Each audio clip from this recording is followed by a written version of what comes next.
क्या रीजन था? देखिए, सवाल आपका बहुत बढ़िया है और इसे देश की जनता को भी जानना चाहिए कि भारत का संविधान अंग्रेजी में ही क्यों लिखा गया। हमारी मातृभाषा हिंदी। नमस्कार, हम हैं धर्मेंद्र कुमार। आप देख रहे हैं DK News 24 सच्चाई की ओर। इस वक्त मेरे साथ बातचीत करने के लिए एडवोकेट यशवंत भारती जी हैं, जो परिचय के मोहताज नहीं है। हमारे वीडियो में आपको बहुत से वीडियो हैं जो हमारे साथ डिबेट करते हुए इनको आप देखते हैं। इनके द्वारा एक किताब है जो तेज़ी से वायरल हो रही है। किताब आपको फ्लिपकार्ट, अमेजोन पर बहुत तेज़ी से बुकिंग चल रही है उस किताब की। उस किताब का नाम है जानिए कैसे बना भारत का संविधान, निर्माण प्रक्रिया डॉक्टर अंबेडकर। उस किताब से बहुत ज़्यादा ये फेमस हो गए हैं और आइए इन्हीं से कुछ संविधान से रिलेटिव जानकारियाँ लेते हैं।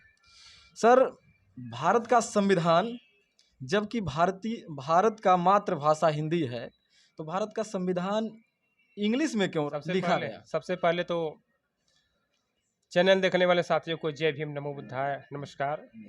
आपका बहुत बहुत धन्यवाद, अपने चैनल पर हमको बोलने का मौका दिया।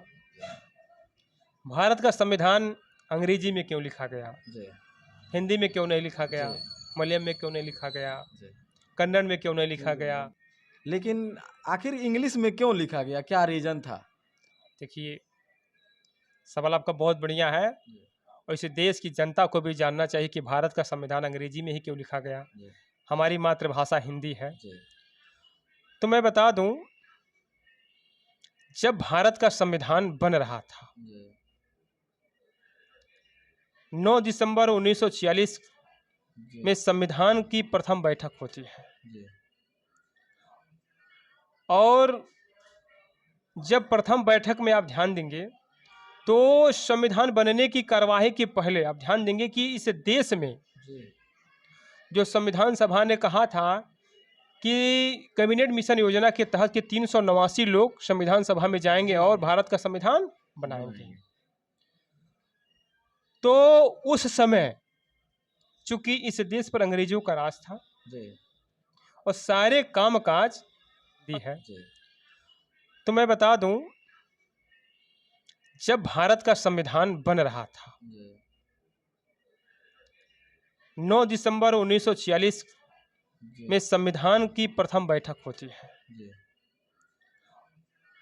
और जब प्रथम बैठक में आप ध्यान देंगे तो संविधान बनने की कार्यवाही के पहले आप ध्यान देंगे कि इस देश में जो संविधान सभा ने कहा था कि कैबिनेट मिशन योजना के तहत के 389 लोग संविधान सभा में जाएंगे और भारत का संविधान बनाएंगे। तो उस समय चूंकि इस देश पर अंग्रेजों का राज था और सारे कामकाज अंग्रेजी में होते थे और संविधान सभा में जितने सदस्य पहुंचे थे सब के सब इंग्लिश पढ़ने वाले और इंग्लिश बोलने वाले। पहला कारण, इंग्लिश पढ़ने वाले और इंग्लिश बोलने वाले। बाबा साहब डॉक्टर भीमराव अंबेडकर खुद इंग्लिश पढ़ते थे और इंग्लिश बोलते थे।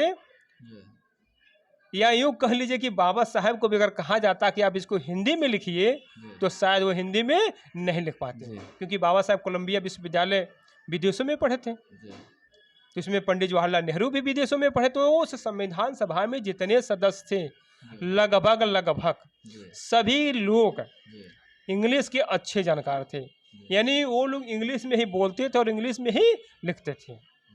दूसरी बात, चूंकि इस देश में अंग्रेजों का शासन था तो स्वाभाविक है अंग्रेजों के जितने कानून थे सब कानून इंग्लिश में थे, हिंदी में थे नहीं।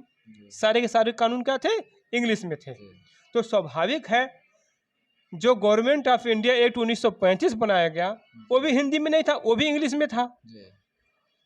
और जब इस भारत का संविधान बन रहा था तो इस भारत के संविधान में जो हमारे विदेशी स्रोत हैं, जो अन्य देशों के संविधानों की नकल किया गया, जैसे तमाम महापुरुषों ने कहा, चाहे डॉक्टर अम्बेडकर ने कहा, चाहे हजरत मोहानी ने कहा, या तमाम लोगों ने कहा, जो विदेशों में जो संविधान थे अमेरिका हो, चाहे ब्रिटेन हो, चाहे फ्रांस हो, चाहे कनाडा हो, ये जितने विदेशों के संविधानों का अध्ययन लोगों ने किया, ये सब के सब संविधान हिंदी में नहीं थे, सब के सब इंग्लिश में थे।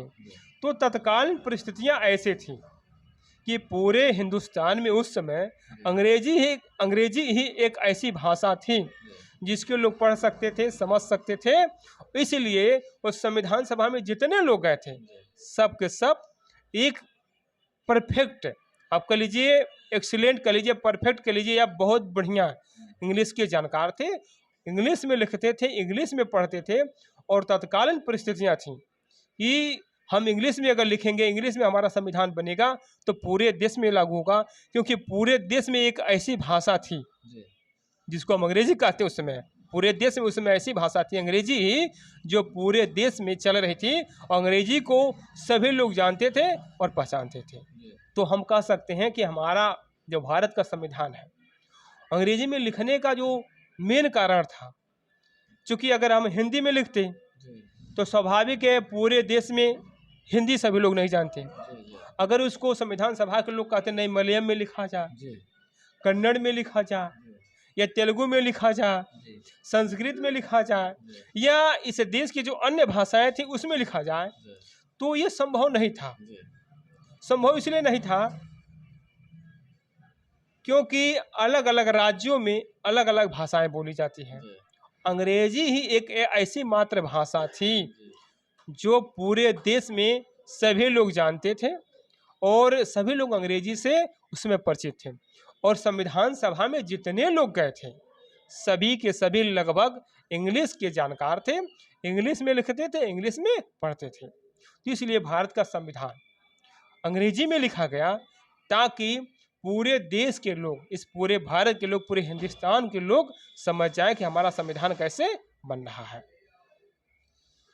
सर, अंग्रेजी भाषा ये किस देश की भाषा है? मतलब कहाँ से निकल कर आई अंग्रेजी, जो सारे राज्यों में हावी है और अन्य भाषाएं सारे राज्यों में नहीं बोली जाती है? अंग्रेजी आखिर ऐसा, मतलब ऐसी भाषा है कि सारे राज्यों में बोली जाती है, तो आखिर इस भाषा का, देखिए अंग्रेजी जो भाषा है ये हमारी इंडियन भाषा तो है नहीं, भारतीय भाषा तो है नहीं। अंग्रेजी भाषा विदेशी भाषा है जी, लेकिन इस विदेशी भाषा को इंडिया के लोगों ने एक्सेप्ट किया जी, अभी हमारे हाई कोर्ट, सुप्रीम कोर्ट में जो भी काम होते हैं जी, वो अंग्रेजी में होते हैं। जी, और संविधान जब बन रहा था तो सारा के सारा प्रोसेस इंग्लिश में हो रहा था। जी, और तमाम ऐसे ऑफिस हैं, जी, तमाम है, अगर आप जैसे आप विदेश जाते हैं, जी, जैसे हमारे प्रधानमंत्री हो गए जी, या मुख्यमंत्री हो जाएं या हमारे विदेश मंत्री हो जाएं, जी, अभी अमेरिका में चले जाएं, इंग्लैंड में चले जाएं, जी, तो वहाँ हिंदी बोलेंगे नहीं। नहीं।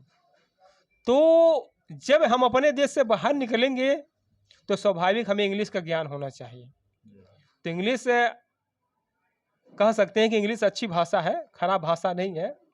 और चूंकि इंग्लिश को इस देश के लोगों ने एक्सेप्ट किया है, तो और इस देश की जो सबसे बेस्ट बुक है, जो अच्छी अच्छी किताबें वो इंग्लिश में हैं, इसलिए इस देश के लोगों ने इंग्लिश को एक्सेप्ट किया कि अगर हम अंग्रेजी की जानकार नहीं होंगे तो इस देश के बाहर जो भी अच्छे अच्छे लोग हैं हम उनसे वार्तालाप नहीं कर पाएंगे।